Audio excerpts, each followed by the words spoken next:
So let's start with the first law, law of inertia. Now, what does inertia talk about? So let me go to this. We got introduced to the idea of force, and we have studied in our childhood that forces can be contact force or non-contact force. And forces, an object can experience many force at the same time. But it's the net force that we have to keep in mind. That's a discussion that leads to the discussion. The net force is the one which we have to use to talk about the next set of things. The net force can be 0, positive or negative.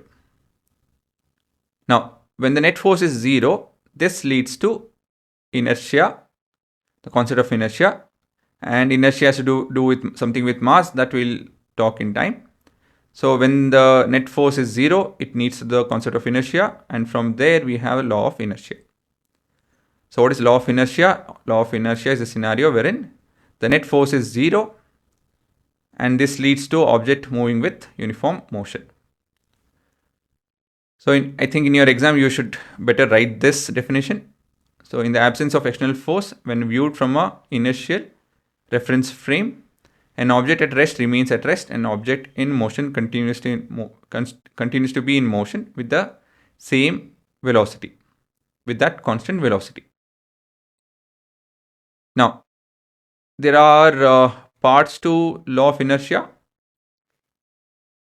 and they are inertia of direction, inertia of rest, and inertia of motion. So inertia of motion is what we deal with. That is, the velocity will not change. That's what is inertia of motion basically. Inertia of rest is a specific case of an object being at rest. It will continue to be at rest. Inertia of direction, it is to discuss that the direction of an object at a given moment of time will not change if there is no net force acting on it. If there is no net force acting on it, on an object, or sorry, let me put it this way, my part.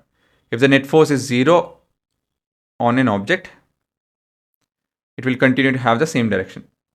Again, it's the same thing but broken down into simpler versions.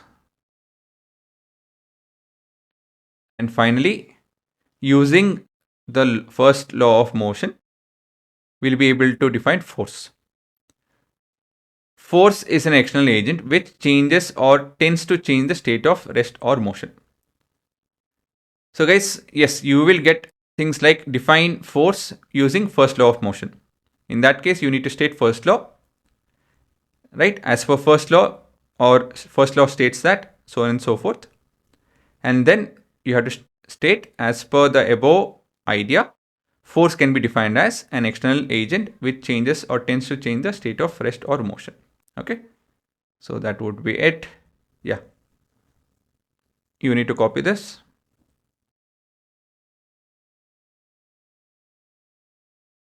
Breakdown. So it might feel weird that we are dealing with inertia of direction separately. It is part of inertia of motion, but we need the phrase inertia of direction for study of quite a few scenarios. So that's why we have this new category. And finally, we will be defining force with the help of first law of motion.